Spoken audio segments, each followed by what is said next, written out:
So hello, welcome. My name is Raffaella Zanuttini. I'm a faculty member here in the Linguistics department. When I started planning this event, with the help of some of our students, I had two goals in mind. I thought we wanted to learn more about ASL and about sign languages in general, their structure, their history, their importance. And we also wanted to celebrate the fact that now ASL is a subject of study at Yale. So students can learn the language and be exposed to issues relevant to the deaf community. But as we organized the event and got in touch with a number of people at Yale, we also realized that this gave us the opportunity to do something else, to meet members of the deaf community at Yale and beyond Yale, and to give them an opportunity to meet one another. This is wonderful because it shows that introducing ASL at Yale is not only interesting and useful, but it also helps us create a more inclusive and diverse community, and is something that enriches all of us. So I'm happy to see you all here. I'd like to welcome all of you, our panelists and our interpreters. And we're going to start with some opening remarks from three people who represent three different groups at Yale: administration, staff, and faculty. So the first one is Dean George Levesque from the Yale College Dean's Office.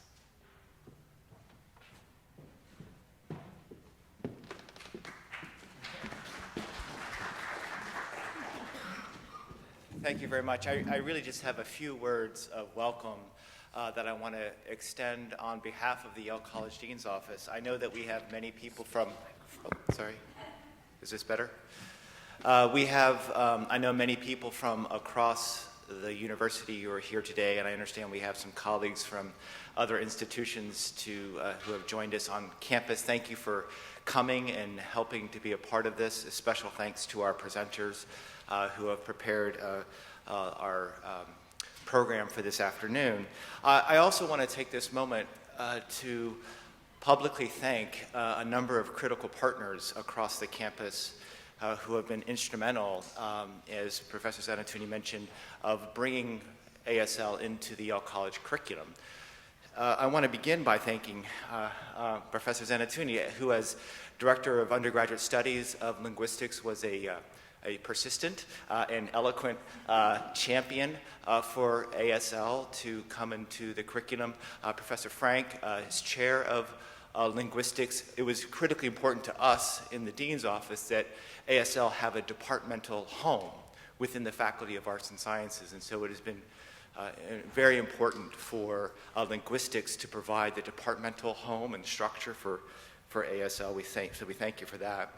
I thank Jessica Tanner, who has taught ASL through our Directed Independent Language Study program, our DILS program.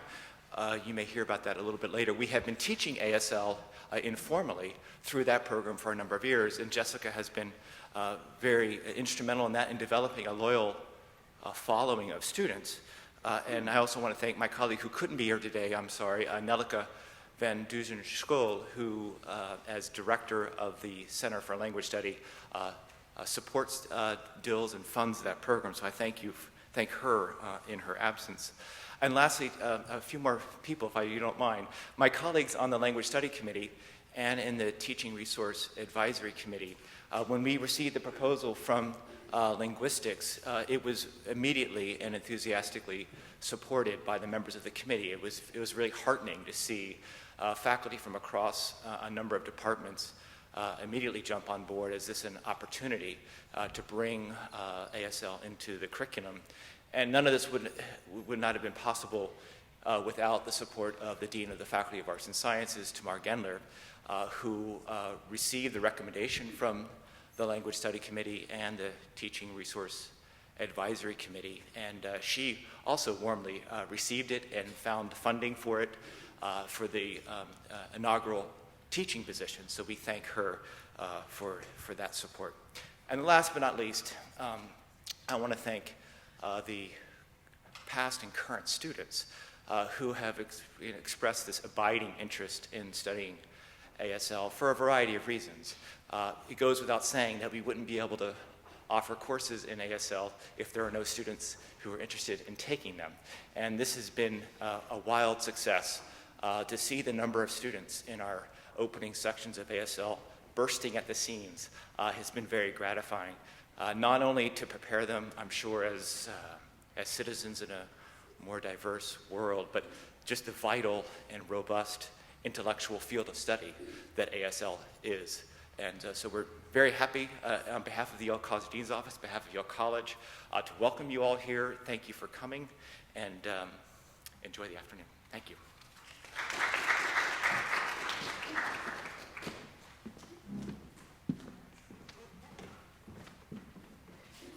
The next speaker giving some welcoming remarks is Cindy Greenspun. Thank you for having me here. My name is Cindy Greenspun. I worked at Yale for 20 years. I worked for the Yale library system. I've been deaf all of my life. I lost my hearing when I was 2 years old. I was mainstreamed in the public school system, and often I was the only deaf person in those schools that I've attended. It was a struggle to keep up with my classmates, and my grades were nothing to be proud of. I made it to college, and my first year was also a struggle until I realized that if I learned sign language, I might get the help and the support that I need to keep up with my classmates. So I made it a goal to learn sign language, and the next semester, I'm happy to report to all of you that for the rest of my semesters in college, my grades were A's. I was very proud. American Sign Language is amazing. What's even more amazing, and I'm really grateful, is that American Sign Language is part of the curriculum at Yale. And I hope that it's as useful, as helpful to others who might be in the same situation as I, or to anybody who's hearing or not. So thank you for all of your hard work, to everybody, to the Yale community who helped bring sign language to the university. Thank you.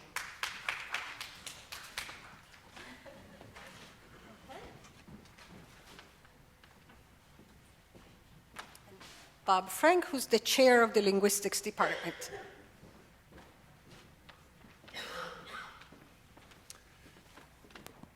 So I would like to welcome everybody who's here and thank our speakers for coming and for sharing what I'm sure will be a fascinating afternoon.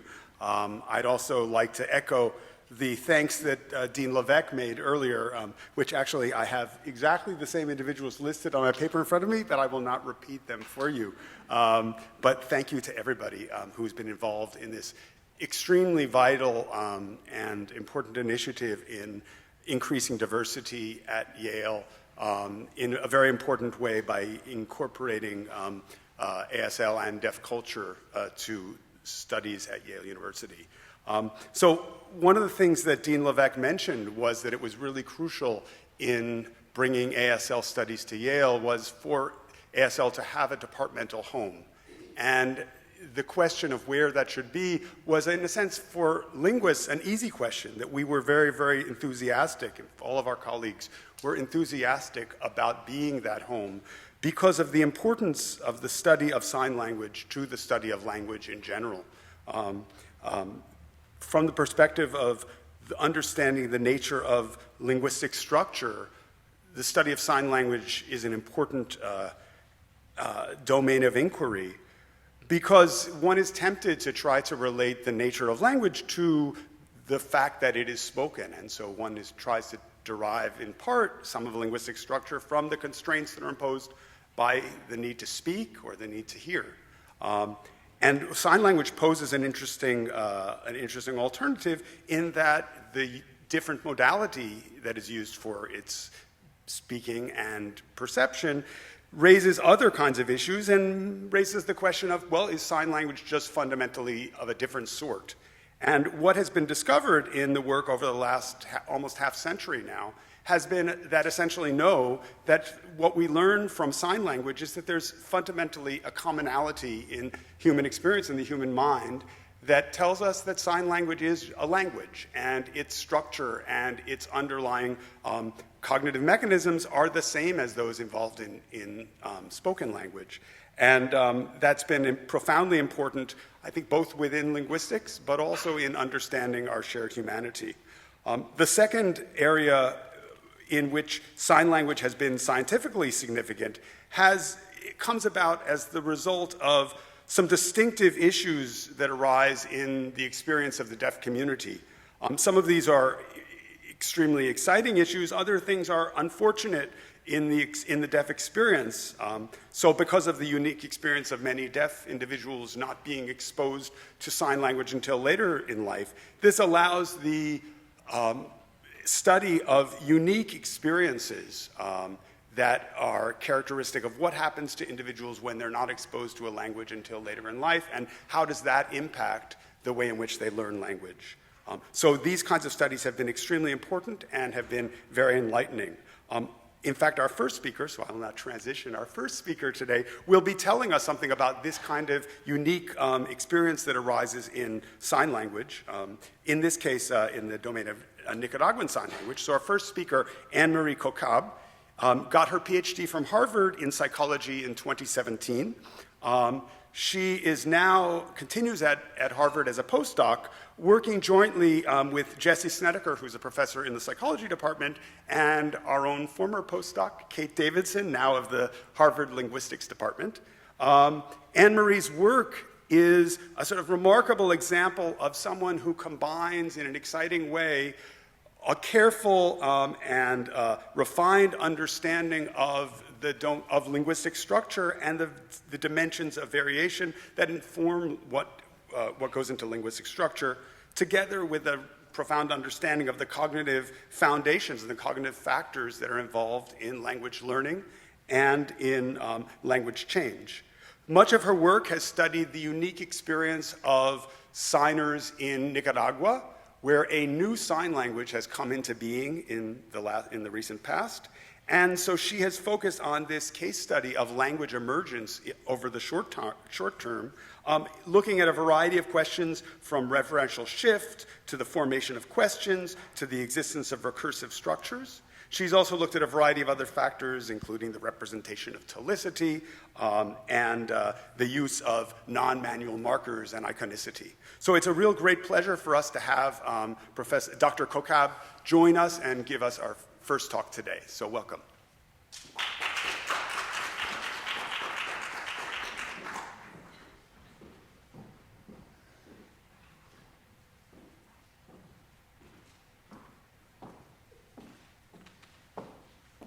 Thank you for that wonderful introduction, and thank you for having me here. It's a very exciting event, and thank the organizers for planning all of this.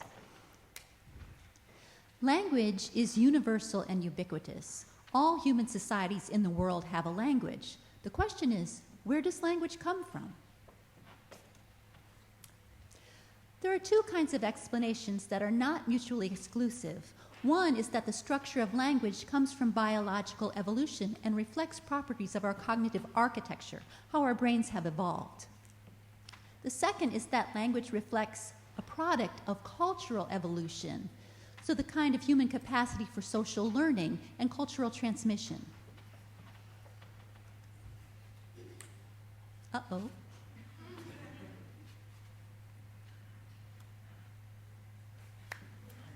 Here we have a timeline that helps us to understand these explanations. The dotted line in the center represents the time when Homo sapiens dispersed from Africa around at least 70,000 years ago.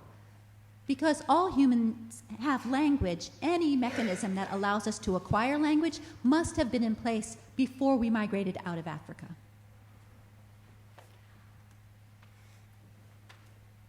On the first explanation, where the structure of language comes from biological evolution, we have a timeline like this.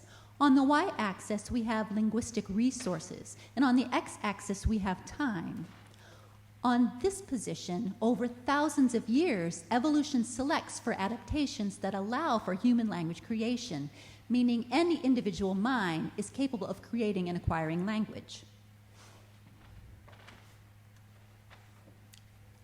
On the other extreme, language comes from cultural processes, similar to how mathematics and science were constructed over thousands and thousands of years, with each generation building on the work of the previous generation. So, getting data to help us address the question of biological versus cultural evolution is difficult. And most languages have been around for hundreds of thousands of years, and their patterns of emergence are largely lost to time. But we do have several tools to help us get at this question. One of which is the study of emerging languages. In this talk, I'll be talking about one particular language in Nicaragua. If you go to Nicaragua today, you'll see a community that looks like many other language communities. If you go to a school for the deaf, you'll see the children there hanging out, playing, and interacting all in sign language. That language didn't exist 40 years ago. Because it emerged so recently, the people who created the language are still alive today, and we can study them to better understand where language comes from.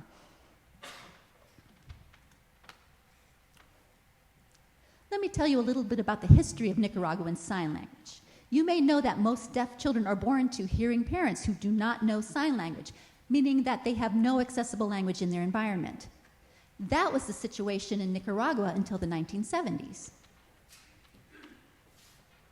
In those situations, deaf individuals are propelled by a social desire to communicate with other people, and they'll create gestural systems called homesign systems to use with their family members. These systems are internal to the family. They're not used outside of the family. The situation in Nicaragua changed drastically in the 1970s when the government established a school for special education that pulled together deaf children in large numbers for the first time.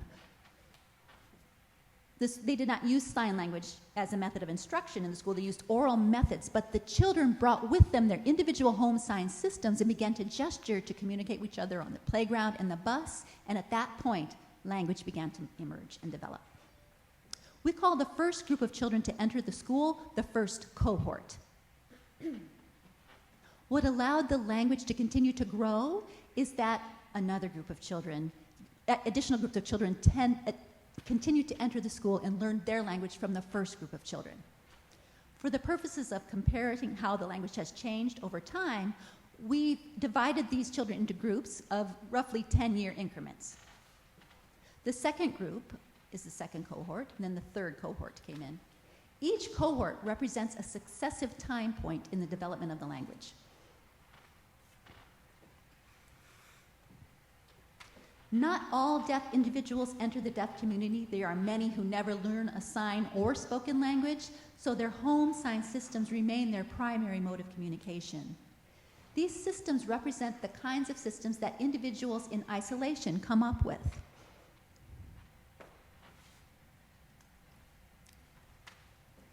I'm going to show you brief snapshots of what Nicaraguan Sign Language looks like. I know you don't know NSL. I'll be telling you what to look for in each clip. The first video that I show you will be the language of the first cohort of signers. You'll see that their signs are larger, slower, measured, and there's not a lot of rapid turn taking.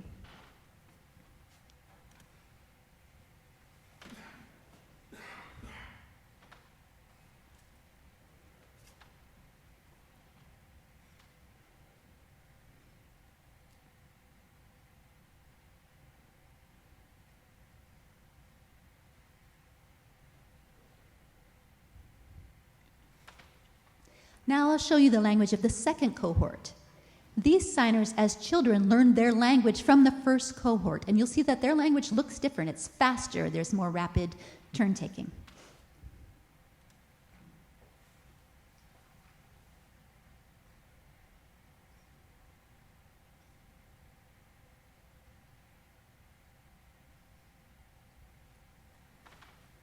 And now I'll show you a video of the cohort 3 signers who learned their language from the second cohort.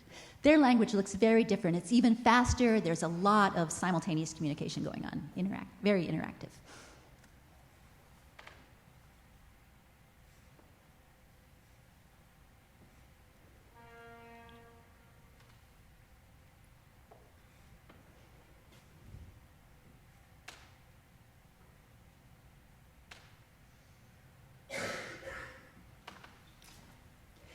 As you might suspect, biology alone and culture alone can't fully explain what we've seen so far with the first 3 cohorts of NSL signers. It seems that language does not take hundreds of thousands of years to develop, but also does not arise immediately in the first generation fully formed. We see fast emergence of words and the linguistic capacity to express propositions, so the story is partly biological. But as this research program has developed over the last 20 to 30 years, we found that some linguistic structures take additional time to develop. For example, the marking of argument structure, which indicates who did what to whom. These intergenerational processes happen rather quickly, in contrast to the typical construal of cultural processes as long and protracted ones. Therefore, we have a third alternative. The pattern of language emergence looks rather like this, where we have contributions from biology that equip our minds to create language with cultural interaction that allows for further linguistic devices to develop. Yes. Let's zoom in for a moment. On the x-axis, we have the home signers here because these are systems that represent the kind of systems that individuals who come up with these as a consequence of biology and living in human society. The first 3 cohorts are placed here. These boxes are some of the things that we've seen develop as NSL has developed and changed. I'm not going to talk about all of these things, but you do see that some things come up in home sign systems, some emerge in the first cohort of signers as soon as a community forms, and other things take more time to develop. In today's talk, I'm going to talk about 2 specific projects in which I've looked at the linguistic structure of NSL, recursion and quantifiers. These case studies show how studying sign language can help us understand more about language itself and how it emerges. These cases are interesting to linguists because these are places where the mapping between syntax and semantics becomes complex. The first project I'm going to look at is the historical evolution of recursion, which is proposed to be a property of all human languages.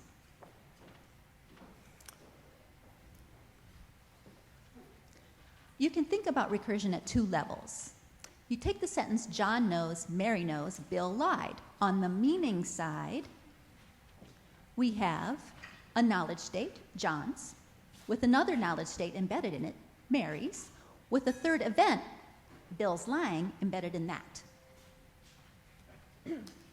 On the level of syntax, we have a simplified phrase structure with a clause embedded within a clause with yet another clause embedded in it. So recursion is argued to allow language to have discrete infinity, where you could compose an infinite number of utterances with a finite set of words and rules. Recursion is often thought to be universal and ubiquitous, and some have made the strong claim that it's the only thing that separates human language from animal communication systems. At least one language has been argued to lack recursion, Piraha in the Amazon. Instead of producing embedded structures, Piraha is argued to use parataxis. So instead of saying something like John's sister's house, which is embedded in English, they would instead produce a flat structure with no embedding. John has a sister, that sister has a house. This claim is debated. Part of the difficulty is the difficulty of interpreting a lack of evidence, and also there are differences in opinion on how the language is analyzed. So we're at an impasse. Is recursion a fundamental property of human language? We designed studies to go in and analyze Nicaraguan sign language signers and home signers to find out.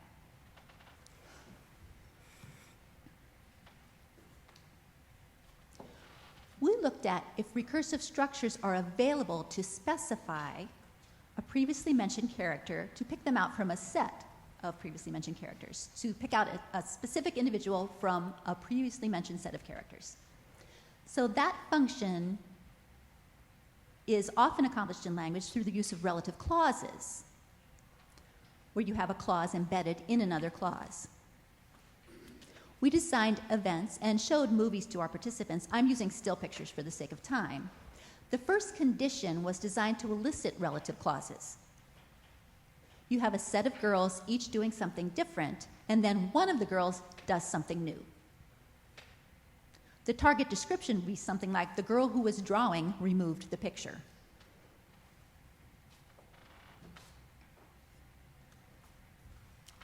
The second condition was designed to elicit conjoined clauses. By removing the other two characters, we expect to elicit descriptions with a flat structure without embedding. A girl drew and then removed the picture. The third condition had the same character performing the same action twice, drawing on a piece of paper and then drawing on an easel pad. Relative clauses are not the only way to describe these stimuli. A person could use parataxis instead, where they mention the girl and the action twice. The girl drew, the girl removed the picture. That's the kind of structure that we would expect if the language lacks recursion, like what we see in Piraha.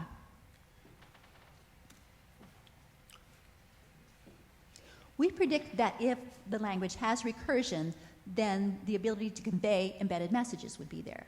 We expect them to produce utterances that have the meanings of relative clauses, to establish a set of characters and then pick out an individual from that set and predicate something new about that individual. On the syntax side, prior observation of NSL allows us to predict what relative clauses might look like. Many sign languages do not use complementizers like who to mark relative clauses, but verbs in sign language can make morphological changes in size and duration and motion. So we expect that the verb, when it's embedded, will be shorter and faster compared to verbs that occur in non-embedded contexts, providing specific visual evidence of embedding. I'm going to show a video of a signer who does exactly that. You'll see that she first establishes a set, picks out one person, and then says something new about that person. And when she describes that, she repeats the verb. It's smaller and faster than the first time that she describes it. I'll show you the videotape. It's slowed down, and it has glosses for your convenience.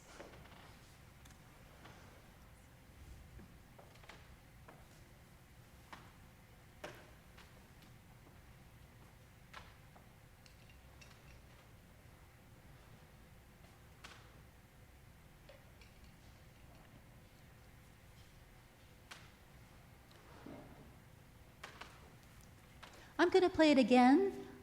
I want everyone to see that eating the apple the second time was shorter. So let's watch it again.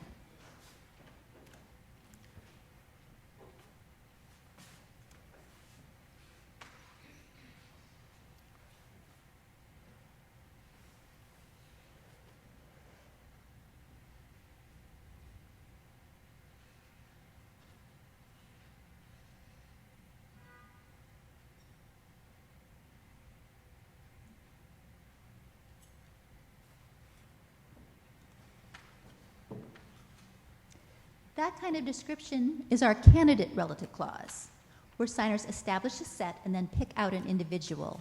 The underlined section is our relative clause with the repeated verb.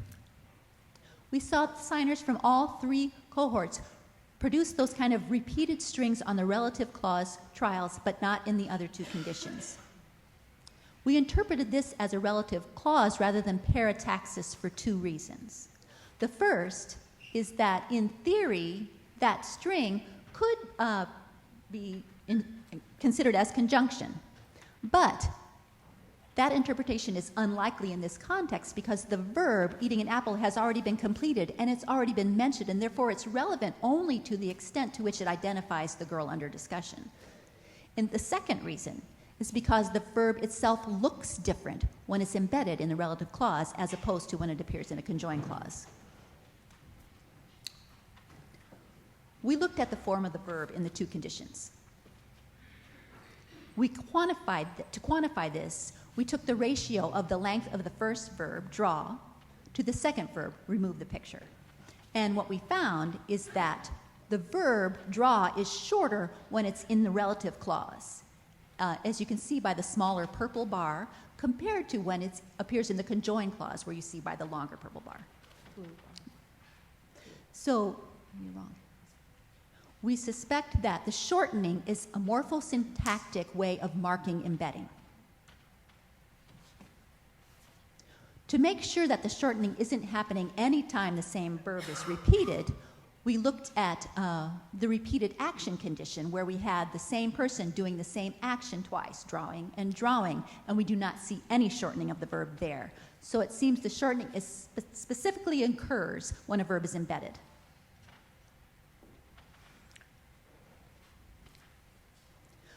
So that raises the question, can individuals who have not been part of a language community produce relative clauses? We tested adult home signers in Nicaragua, and I would remind you that these are individuals who have never learned a sign or spoken language, and their home sign systems remain their primary mode of communication. We tested 4 adult Nicaraguan home signers, and first we checked to make sure they understood the task, to see if they described the target character and the critical action, and they all did. When we look at the descriptions in the different conditions, we see a different pattern compared to the Nicaraguan Sign Language users. On the relative clause trials, the home signers did not introduce the set or repeat the identifying verb. In fact, their descriptions looked very similar to what we see in the conjoined clause descriptions, where they describe the target character and the new action only. The verbs don't look any different in these conditions either. So there are 3 possible interpretations of this finding. The first is that perhaps home signers are producing embedded verbs, but they're not marking them with a shortening. The second possibility is maybe that home signers can't conceive of recursive expressions. The third possibility is that home signers have recursion in mind, but they're using parataxis to communicate that.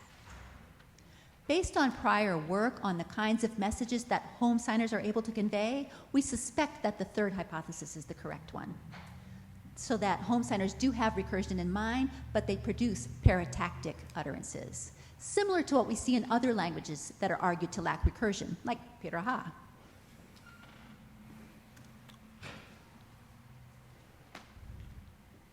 So we see that the basic ability to produce recursion is present very early in the emergence of a new language. All NSL signers across all 3 cohorts differentiate between embedded and non-embedded contexts. Home signers do not. They may be using parataxis. So what allows recursion that's present to be present in cohort 1 signers, but not in home signers? A key difference between those 2 groups is that cohort 1 signers are part of a language community. They have the opportunity to interact with their peers and to use their peers' utterances as input to their own. So it's possible that the home sign messages that had embedded meaning became input to deaf children, who then reanalyzed the language to create new linguistic structures. Now I'm going to move on to the second part, or the second project, looking at quantifiers. Quantifiers in natural languages express the range of properties between the relationships between properties, like some birds are flying. Quantifiers allow us to form generalizations, like most bananas are clones. Most, maybe all languages do have quantifiers. So maybe there's something special about quantifiers that can help us understand more about human cognition. We tested this by looking at quantifiers in the first 3 cohorts of Nicaraguan Sign Language users.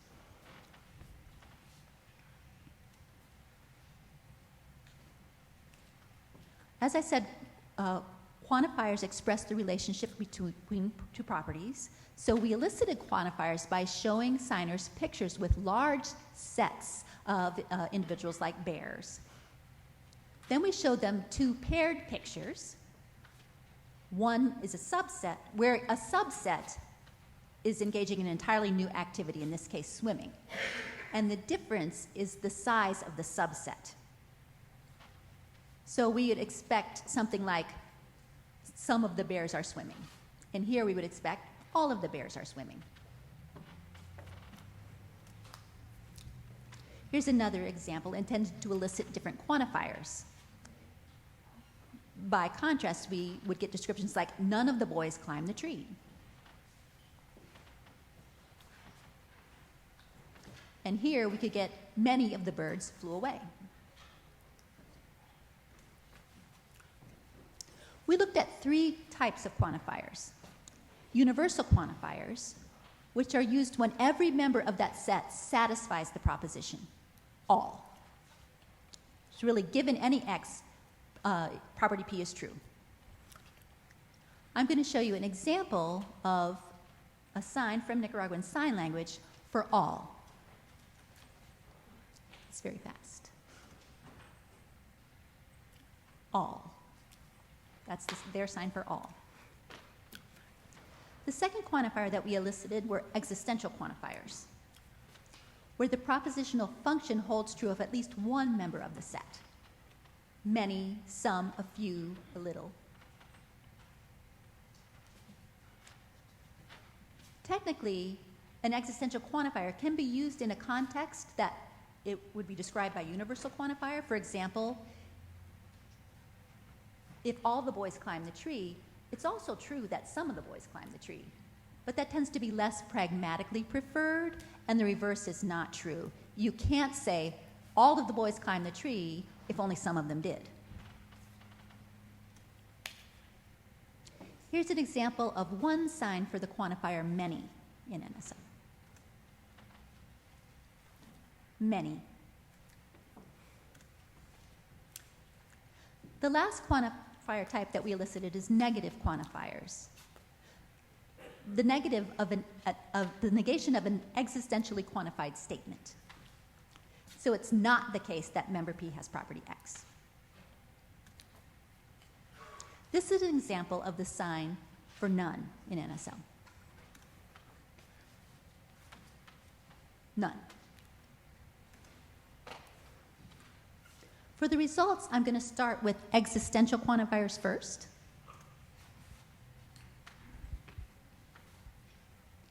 On the x-axis, we have cohort, and on the y-axis, we have the trials. The colors represent different quantifier types. Yellow is for negative quantifiers, like none. Green is for existential quantifiers, like many.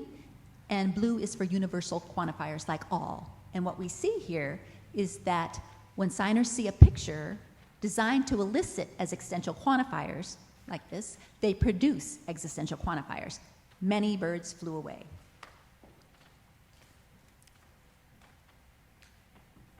Now I'm going to show you the results for the negative quantifiers. These were designed to elicit things like none of the boys climbed the tree. The colors mean the same thing as they did before. The yellow bar means that we see a lot of use of negative quantifiers across all 3 cohorts. We also see some occurrences of existential and universal quantifiers. When we look more closely at those types of description, they were using them paired with different predicates. Many of the boys were standing instead of none of the boys climbed the tree, which is a perfectly acceptable way of describing that picture, but it's important that they do have negative quantifiers in all 3 cohorts. Now I'll show the pattern for universal quantifiers, all.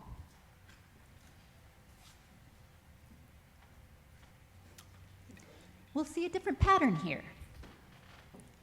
We see that the first cohort signers tend to use existential quantifiers in contexts where it's preferential to use universal. So if you see a picture where all of the boys climb the tree, they tend to say many boys. But the younger signers from cohorts 2 and 3 tend to use more universal quantifiers. All the boys climb the tree. The use of the existential quantifier, as I mentioned before, is not strictly wrong. It's true that there are many of the boys climb the tree, but it's under-informative. A strong statement would be better, all the boys. For example, if I told you that I ate some of the cake, but in fact I ate all of it, you might be mad at me because you thought, where's my cake? One possible interpretation of this pattern is that the pragmatic process that underlie quantification is something that takes time to develop in a new language. For future work, we'd like to pursue this further, and we also plan to take a look at this in homesigners to understand if quantifiers is something that people who are not in a language community can express, like, stay tuned.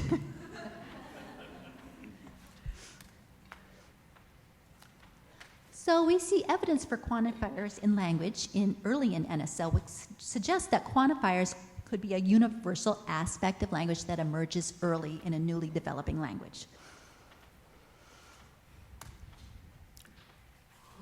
I started my talk with the question, where does language come from?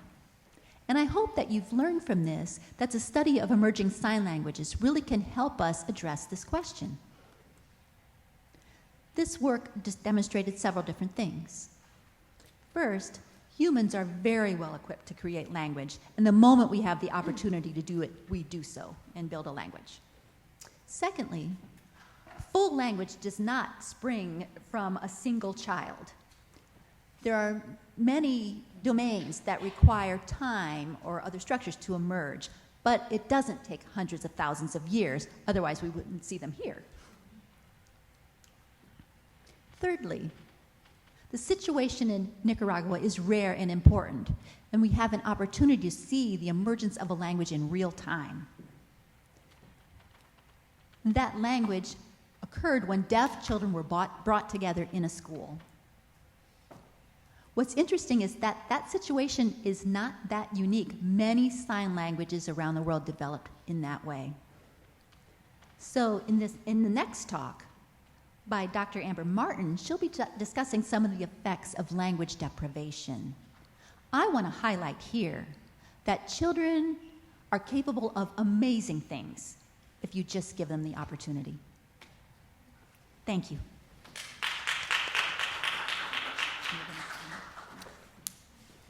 Thank you all for coming. Thank you to my participants, my funders, and my collaborators.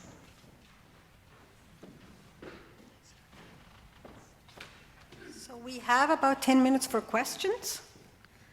And we have microphones, so raise your hand and we will bring you the microphones.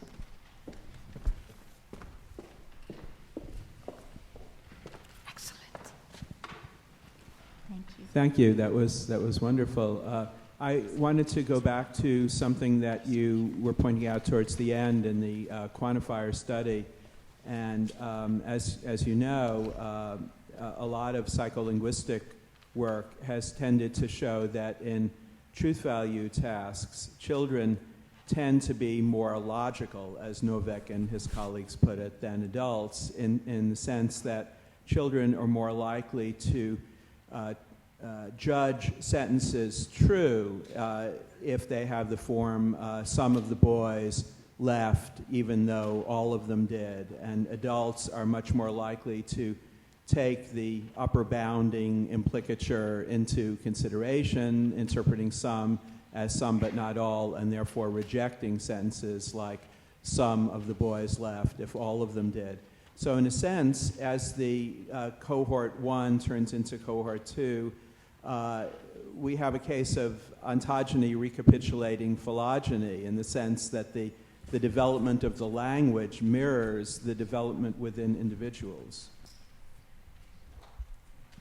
That's very true, and that's something that we've thought about. One thing that I would point out that's a bit different is that typically these children comprehend the task. The tasks with children are comprehension tasks, but typically when they produce sentences, they're not using underinformative messages. They tend to express all, and that's different from this. These are production tasks. Mm-hmm. So there does seem to be a parallel, but there's something different going on here, potentially. Thank you. So parallel, but across different modalities than production versus comprehension. Thank you.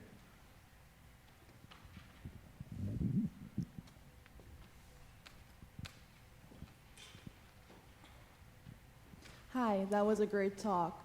So we know in the early work by Sanghas and Coppola that NSL signers used to use parataxic structures for two animate arguments. So it's things like woman push, man fall, and people have interpreted it as that transitivity hadn't emerged yet in the language and that they prefer to use parataxic structures. I don't know if you have any ideas about why there seems to be like a discrepancy between being able to embed with like relative clauses across all cohorts, but there was this earlier finding about not being able to have two animate arguments in a single predicate. I want to modify a little bit. So they didn't say that they can't express transitive sentences. It's that when there are two animate arguments, it seems to be that each argument gets its own verb. So man push, woman be pushed. And that's a perfectly fine description. So the argument expression, wait.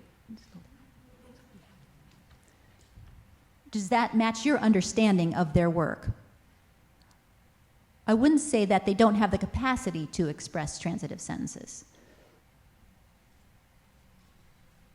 I don't really have a stance on that. I just know that as one of the interpretations of their findings from, I think, other people. Yeah. I think the question of why do things appear early, why do they come up early and other things come up later, right now we don't know enough. And I think this is work that will show where we study different domains to understand how the language structure emerges and give it some comparison studies between home signers and NSL signers. But they can express transitive sentences. So I want to make sure that that important point is made clearly. Thank you. I just have one more. So in your slides, you mentioned spatial agreement and using space for grammar by the third cohort, but you didn't include person agreement. Is there any specific reason why? Because we haven't researched that yet. Okay, thank you. But it's a great area for future research, absolutely. And actually, I have a study that is going in that direction at some point. But yes, person agreement, that's interesting.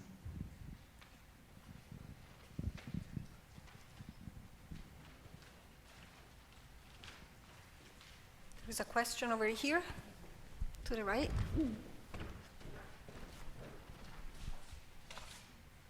Oh, we need an interpreter to voice her question? No. But if it's easier, I can decide. Okay. Sorry. I was just looking at your slide about quantitative qualifiers, and on universal, for the third cohort, for the second cohort, you see them entirely using universal when universal is what's targeted. However, for the third cohort, some go back to existential, and I was wondering if you had a theory as to why that might be. I suspect that's probably just a measurement error. I think we may have less signers in that cohort, maybe. I'd have to look more closely at it, but it's possible that when the signer was describing another picture. But at this point, I'm not inclined to think that that's a meaningful difference. But if it is, then of course that'd be something to look into, but I suspect that it's not. Good question though, thank you for asking about that. Thanks.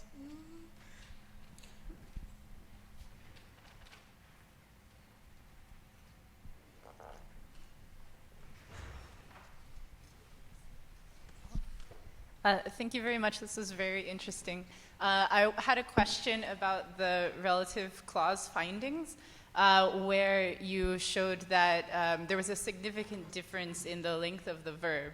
But you had also mentioned, and it was evident in the video, that in the embedded context, the movement of the verb was repeated fewer times, which makes sense. You need a longer time to have more movements in there. But I wondered if you had coded for anything other than length, and whether there were other findings as well that were not significant.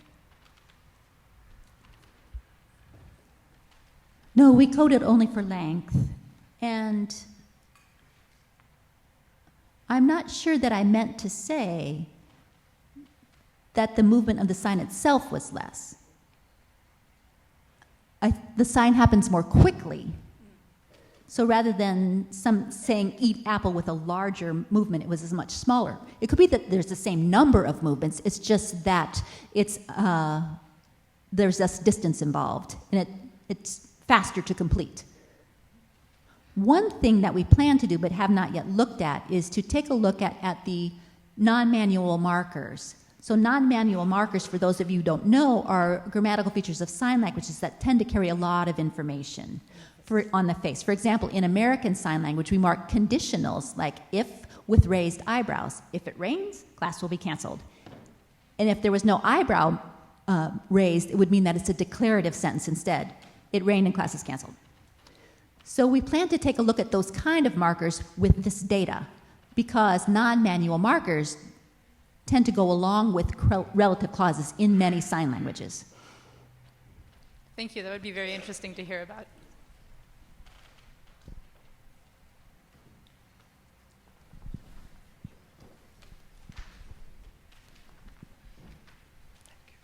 Hi, thank you for coming and speaking. Please bear with me while I try to formulate this question. Thanks. Sure.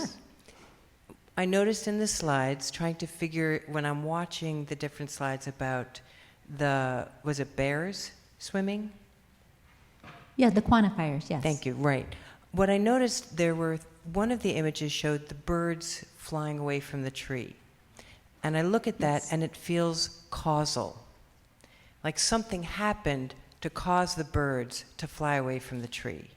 Now, of course, the same thing can be said. Something happened to cause the boys to climb the tree and get the apples, or to cause the bears. But it seems more naturally in an environment for a child maybe to see birds fly from a tree. This is where my bearing with me is a really great thing, so thank you. Did it at all, do you think, affect the study, the nature of those images about birds flying from the tree, like a shotgun went off or a car door slammed? So for me, it feels more causal than the bears went swimming because X, Y, Z. It's less causal. That's an interesting observation. I think there's a few things to say about that.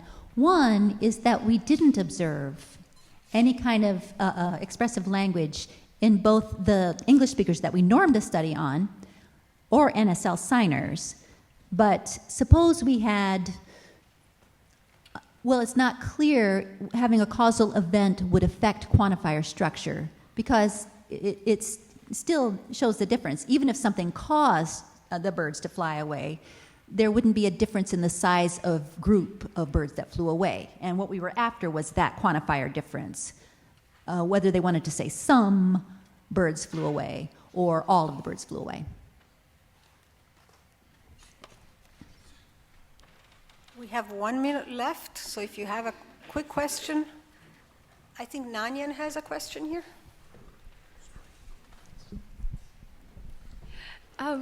It may not be a quick question, but so I'm not very familiar with the inflection system of ASL, but I was wondering, so on the topic of relative clauses, if we had a more elaborate description, say an action depicted by even like with classifiers, what would happen in that situation? Because there's like more motion involved, so in terms of the like reduced version and the relative clause, like what are the things that will be reduced, and how is that different from say establishing an entity using space and then referring to that entity in space? Like, would that be considered a paratactic use or a relative clause? Those are all great questions, and I'll try my best to answer them quickly. In terms of whether we see those kind of shortening with other kinds of structures or classifiers or whatever, we plan to test that. We specifically did this study only using action verbs that tended not to be using classifiers, but classifiers, as you know, are complicated, and they've got a lot of things in them, not just verbs. They've got information about the noun in them as well, and some people have argued that these are gestural or they're another linguistic structure, but your question is a good one, and we do plan to study this to figure out how far we push this. Is it only with verbs?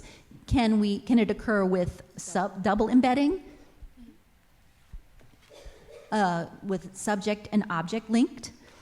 So all of those things are future directions, and you're on track with that. And your other question was about pointing in space, and if we would count that as parataxis. So the analysis of pointing is very complicated, and there's not a lot of consensus in sign language literature about what those mean in their analyses. But it's not about parataxis. It's definitely anaphoric. Often it refers back to something. But demonstratives, definites, pronouns, we don't know yet for sure what they are. Thank you so much. Wonderful. Thank you very much.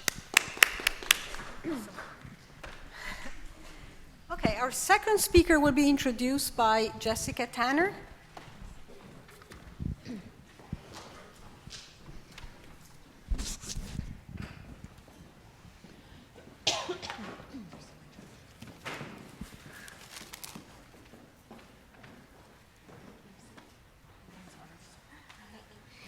Yay. Hello, everyone. Hi, my name is Jessica Tanner, and this is my name sign.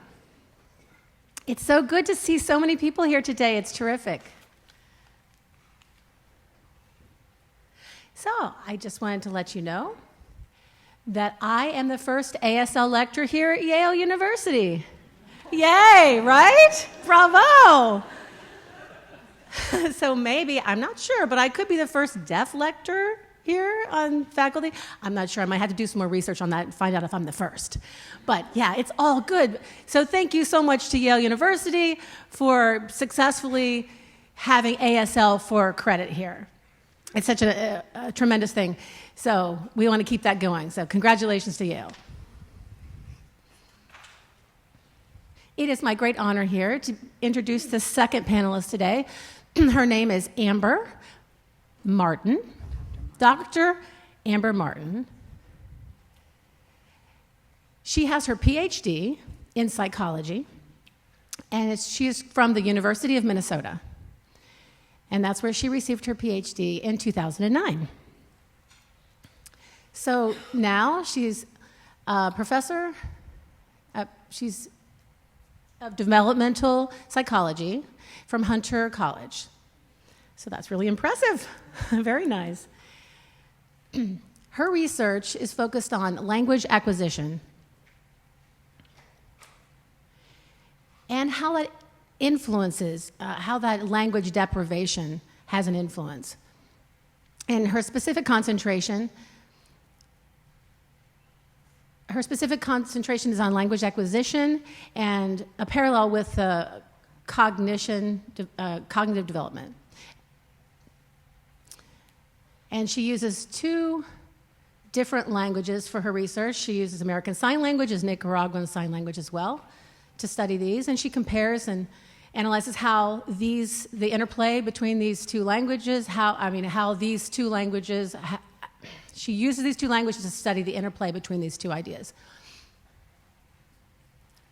And how this affects the language development of children, of deaf children in particular. So I think this is a really interesting topic. Are you all really curious to find out what she's going to speak about today? Yeah?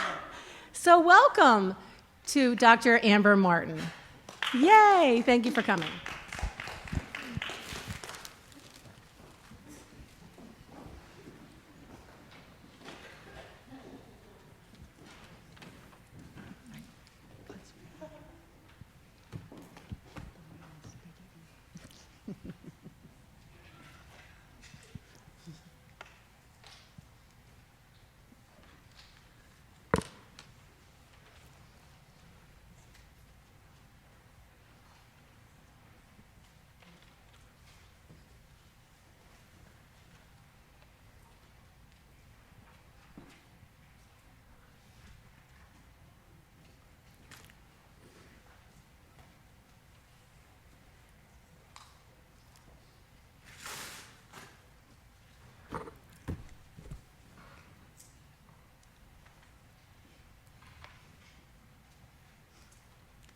Good afternoon.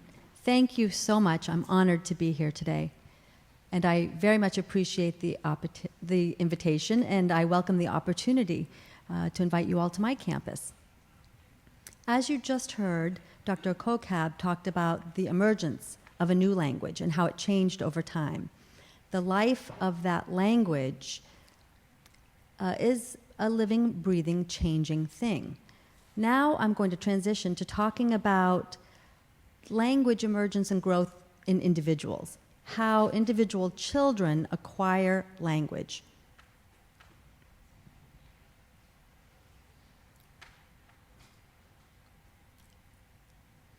As was previously mentioned, my research looks at the effects of language deprivation and how that affects deaf children. What are the impacts of early language acquisition, and how does it affect cognitive development?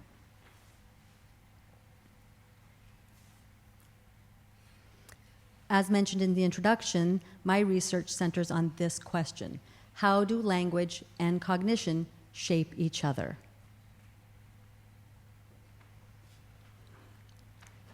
This is a very broad question, clearly, so the research could go in many directions. One question I'm interested in is about which language you have and when you learned it. How do those things affect and shape you as a person? How do they shape the user of the language? This is an interesting question to me.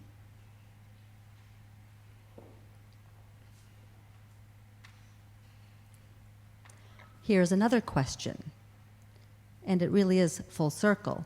What about the user? Do you, as an individual language learner and user, have an influence on the language itself, the language's developing structure? So it's a cyclical question, and there's an interplay here with a bidirectional impact. I'm going to spend my time now talking about the first question, the language and how it interacts with the children. But again, this question does go bidirectionally.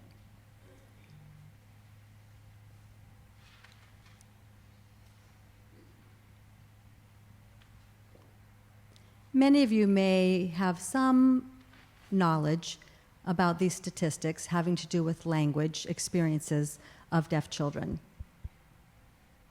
You may know that a very small percentage of deaf children are born into an environment where they have full access to a language because they have deaf parents who use sign language. We call this group deaf of deaf, or DOD. The rest of deaf children, 95%, experience a wide range of linguistic experiences here in the United States. There are some deaf children born to hearing parents, typically who are not exposed to sign language at birth. Hopefully that will change over time, but currently it is the state that most hearing parents, when they have a deaf child, that's usually the first deaf person they've ever met. Also among that 95% of deaf children, we see a very wide range in language experiences. There are a variety of intervention programs, educational approaches, some involving sign language, some not, some focusing on speech only, and sometimes they're paired in different ways. Also, there are various sign systems that children are introduced to. So it is a very wide-ranging dynamic.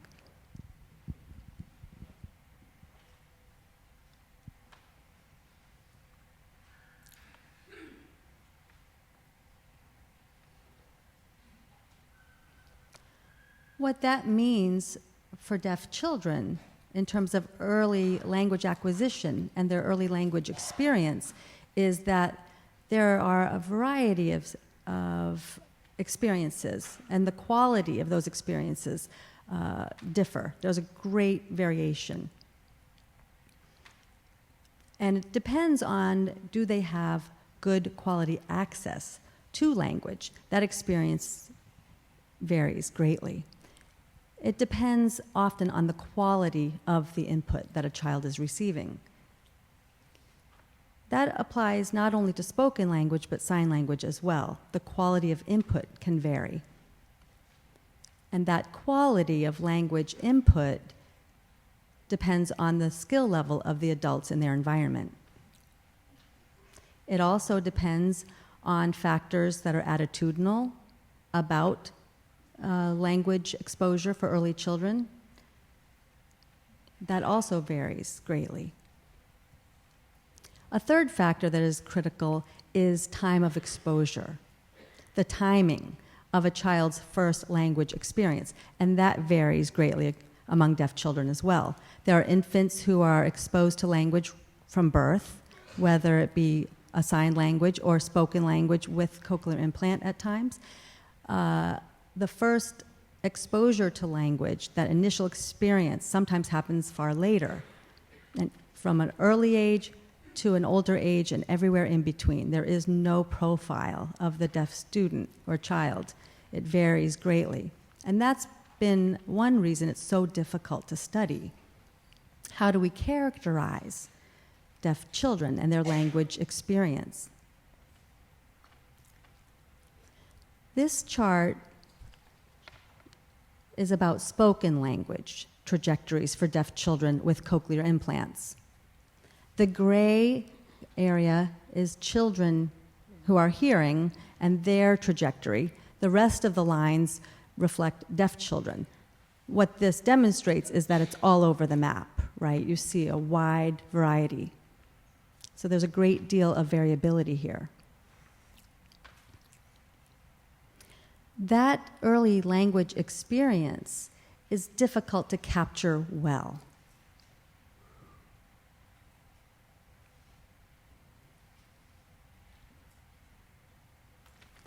As a result, many deaf children experience what we call language deprivation.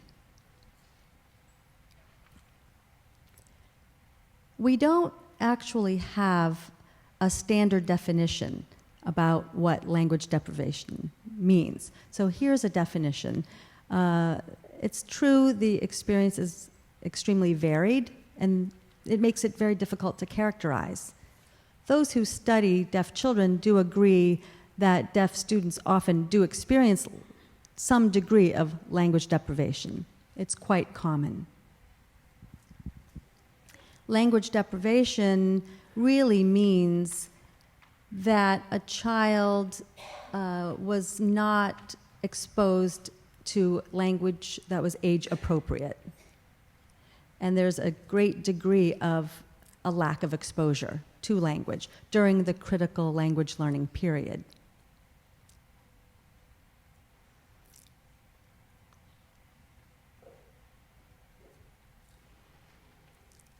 So what I just described shows the picture of deaf children here in the United States and the variability in that experience. Now I'd like to talk about the situation in Nicaragua and the early language experience for deaf children there. There are some similarities between Nicaragua and the United States in that respect, and some differences. Among the similarities are that most deaf children born in Nicaragua have parents who don't know sign language and who are not deaf.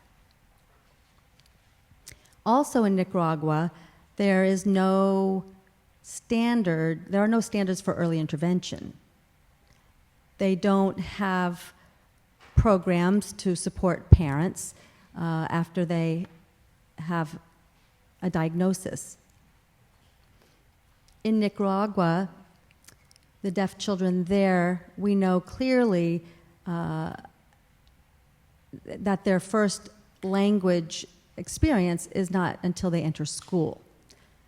The age of onset of language acquisition happens at the same time as their entry into school. So the year or the day that they start being exposed to language can be clearly identified because it's clearly indicated by the time at which they entered school. In addition, children who come into the school there are exposed to the same peer group and others in their environment. So they have a consistent language exposure experience.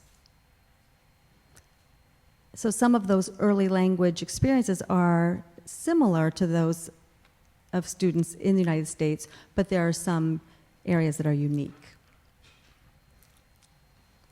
This brings me to my research question. How are language and cognition interdependent? And what are the consequences, linguistically and cognitively, of early language deprivation?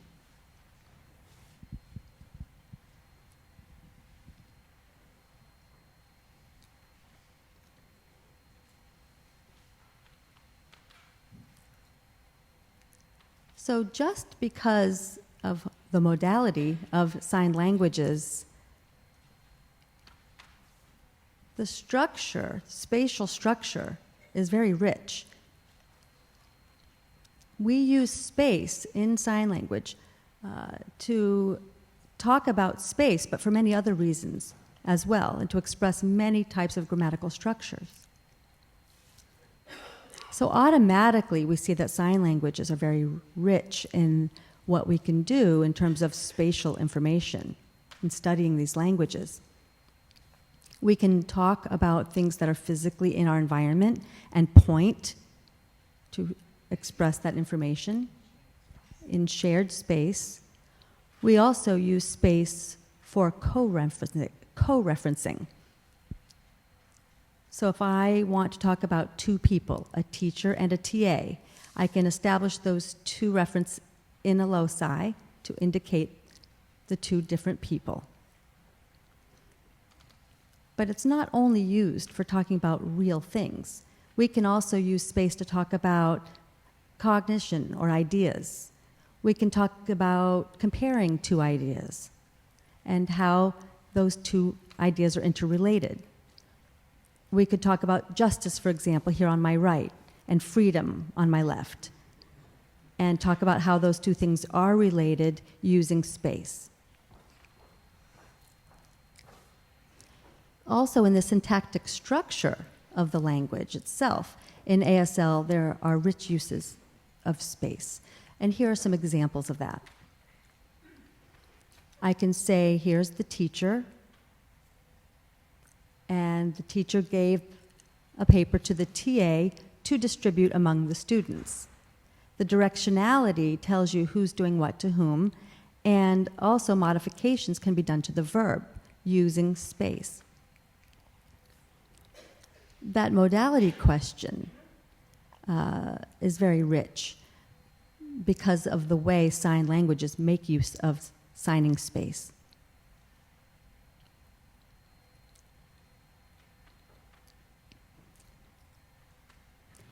In Nicaraguan Sign Language, there are some similarities in the way they use space in their language, and research has shown how emergence of spatial modulation has appeared in Nicaraguan Sign Language for verbs.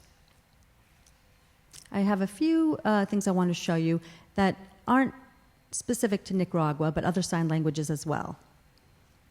The way use of space is organized can be horizontally, where we tend to place things in space across a horizontal plane. You don't have a person up above and down below. In theory, we could use a vertical plane in which to organize that, but typically that's not the way it's done. It's the horizontal plane. But we also do that for different purposes. We can use a vertical organization to talk about things like relative states, or a relative status, of people. So the horizontal plane is very commonly used.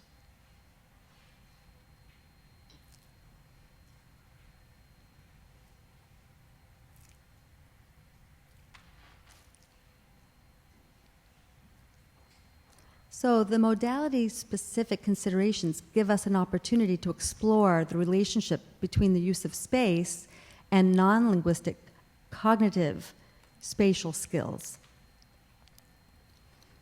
And this isn't new research. It's been around for a while looking at this question.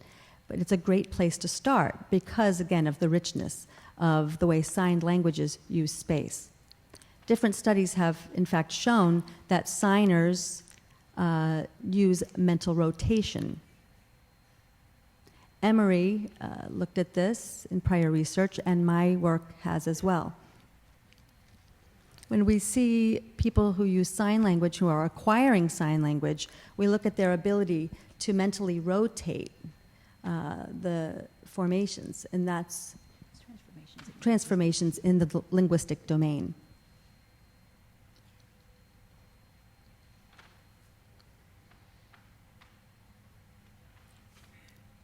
So now I'd like to look at this question. Let's go back to the importance of age of acquisition. Does that impact, or does that relationship between language and cognition depend on the age at which a child acquires language?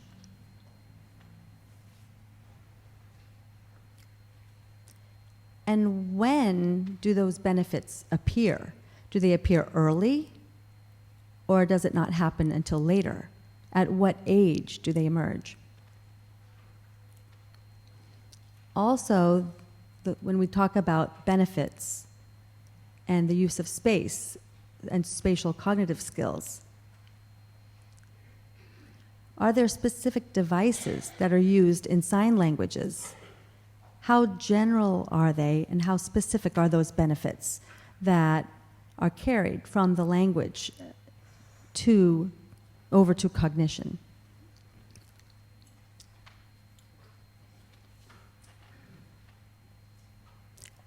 We wanted to develop a mental rotation task to look at these questions. We developed tasks using computers. I'll explain what happens in the tests and show you an example of someone actually taking the test. These shapes represent what a participant would see on a computer screen. So they're presented with an image, and then they have the real object that they're physically holding. And they look at two pictures, and they have to determine which one matches the actual physical object in front of them. And it's a touch screen, so they can respond by touching the screen. We measure response time. We can also measure accuracy. How quickly can they make those decisions?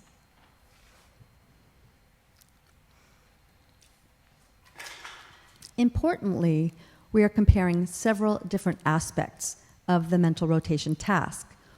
One is we're looking at the plane used to compare the mental rotation. Is it a horizontal plane, or is it on a different plane? For example, if you're thinking about a physical table, like maybe a lazy Susan, when you think about that rotation on a horizontal plane, can you mentally represent both sides of that rotation? And can you modulate that visually in your mind? Or similarly, a picture moving on a wall along two different planes of rotation. And also we use two different types of objects, a simple shape and a human figure. So we wanted to look at two different areas where are specific effects seen with users of sign language when using an object versus a human figure. This is an example of the task.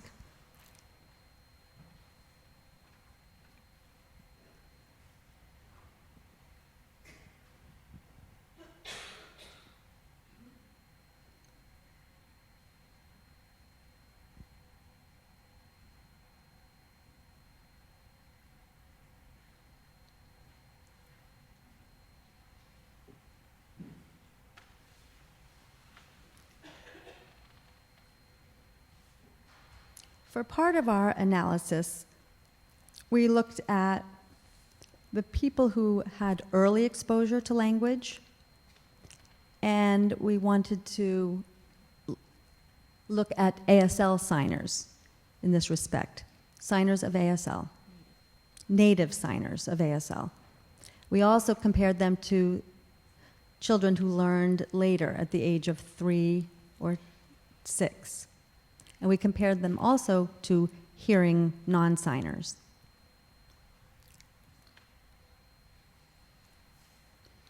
What we found is reflected in this graph. Those who learn language earlier are better at accuracy.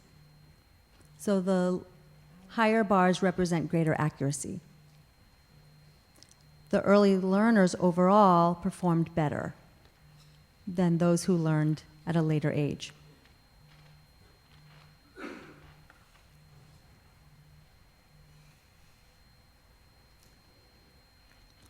We also found effects of the plane rotation.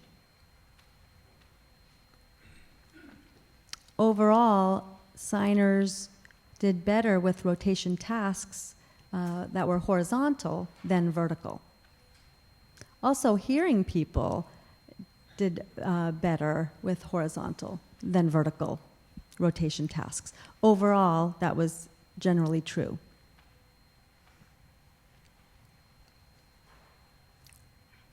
Oh, I'm sorry, let me go back. You'll also notice here that early language learners, we see no difference between vertical and horizontal plane rotation. Those results are the same. But the late learners do better with horizontal and not as well with vertical, which mirrors the results with their hearing peers.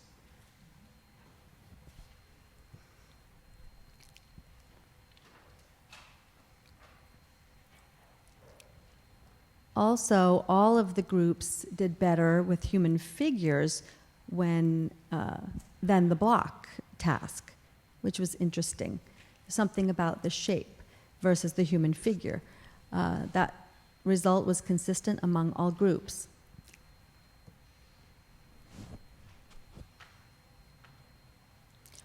What does this demonstrate? It demonstrates the importance of early language acquisition on mental rotation skills.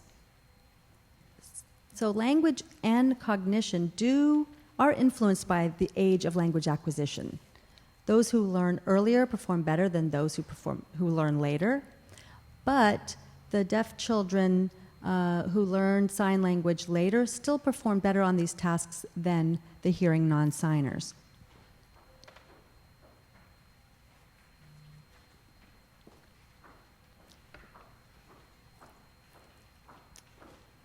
Now, to bring this back to the equation that we originally talked about, what changes over time as a language emerges?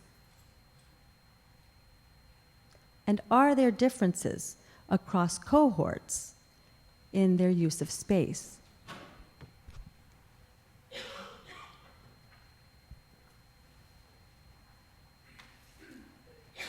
Here we looked across cohorts of signers, and we also tested hearing people. The hearing people were included for the mental rotation task, but not language usage in terms of sign language, obviously.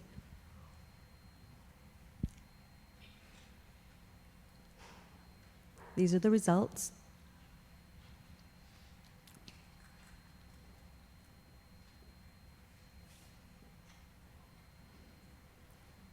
Okay, so here you see the change over time. I'm sorry, this is the mental rotation task. We see improvement across cohorts over time, with each successive cohort performing better than the one before. Also, we see that all cohorts perform better than the hearing group. Here we see a different pattern. It depends on the type of rotation task that's being performed. With the human figure task, you'll notice the solid bars reflect this, and performance improvement is observed immediately. cohort 1 signers do much better than the hearing group in mental rotation tasks involving human figures. So that happens very, very quickly. For the block task, that's a simple object, not a human figure. We see that it takes longer for that improvement to take place over time. We see a different pattern of mental rotation skill improvement depending on what type of mental rotation is involved, the block or the human figure.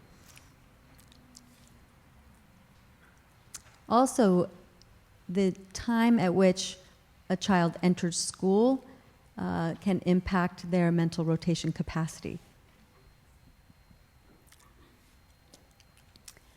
So now let's look at what changes in a language.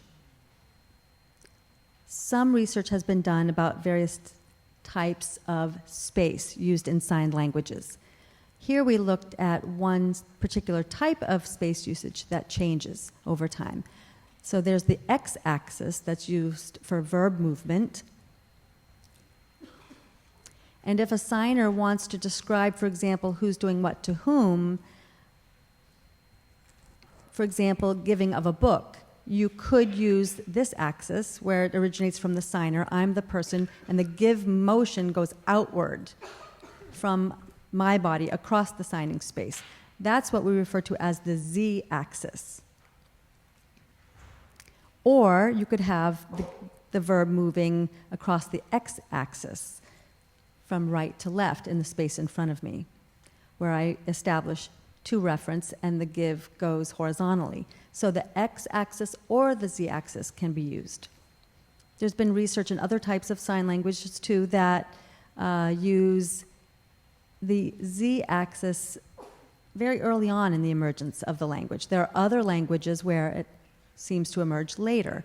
So we wanted to look at this emergence in NSL. What we did was ask people to sign different situations. The stimuli involved, punching actions, and various types of verbs. So let me show you an example of what the signing language looks like.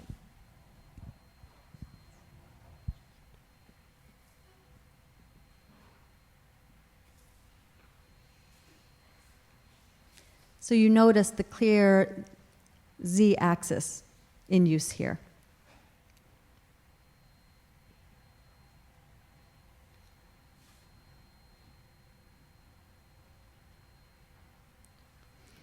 And here you see of that horizontal axis with body shifting using the x-axis.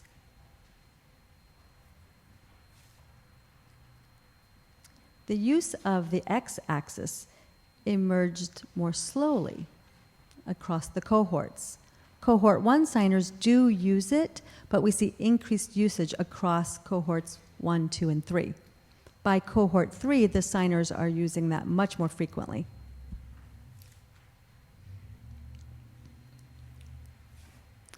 Now, lastly, I'd like to describe what this data shows and see if you can observe the use of x-axis as well as how that correlates with mental rotation task performance.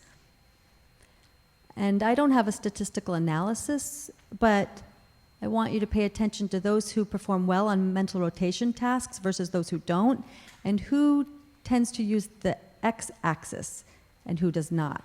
This graph shows that people who tend to do well on mental rotation also use the x-axis, as you can see in these bars. Those who don't perform as well on mental rotation tasks also don't typically use the x-axis. So we see that those two performances hang together. And this is not concrete evidence for a causal relationship here, but it is something that it is consistent with that possibility.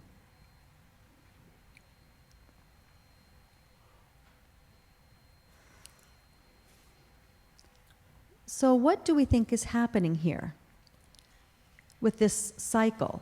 How does spatial language and entry into access to that language carry over to skills of spatial cognition. And then the interplay, yet again, with the development of the language and the interplay between those two things.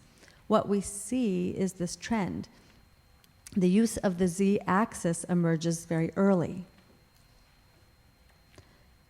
Mental rotation skill also emerges early, for the human figure specifically.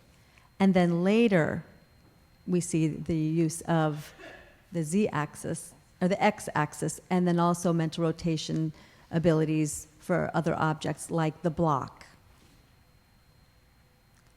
So we see bidirectionality in these influences. These emergences and changes happen both when specific features enter the language and how those specific features feed cognitive changes in its users. Those cognitive changes, in turn, may feed back to affect the grammar, especially the spatial aspects of the language. And what we see here is a cycle of interdependence.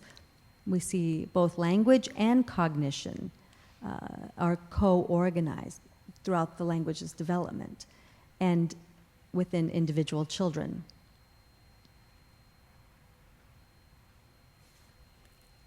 I'd like to thank all of the participants and those who supported my research work. And thank you so much for having me.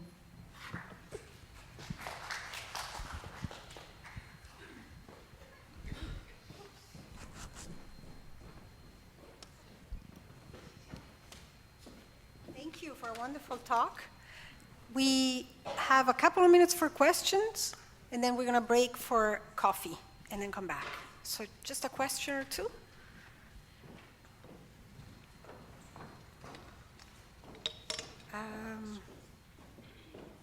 Do I see questions? Yes. Hi there. I just had a question about like students that learn ASL, and if you did any research on the difference if they were mainstreamed into like a public school or if they went to a school for the deaf, and their differences in the recognition of space and movement. Yes. I don't know if specific research has looked at the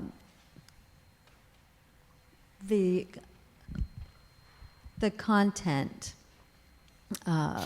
where children acquire language or the context, but in terms of, for example, mainstream schools versus schools for the deaf, I don't know, but certainly the quality of the language input and the richness of that language input will contribute to spatial and cognitive development.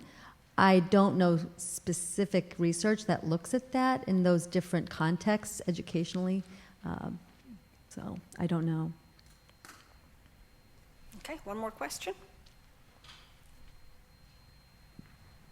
I'm a grad student at Gallaudet with a master's in sign language education, and I learned a lot here today. One thing that struck me as new was the X and Y axes, and I'm wondering how you came up with that. The idea of looking at the X and Y axes actually started with research in other sign languages like ABSL and other emerging sign languages in the world. So what we wondered about is, would the same be true? And so Carol Padden and Meyer and others were looking at ABSL. So we borrowed their ideas and applied it to Nicaraguan Sign Language to look for the same patterns of development. And in fact, we did see more use of the x-axis over time in NSL. And spatial organization changed, too, across the cohorts. Thank you. So we will have more time for questions at the end when there is a panel discussion. So is that okay to hold on? Okay, so we're going to take a 15-minute break, no longer than that, just to get up. We have some coffee and tea and pastries and a restroom right there.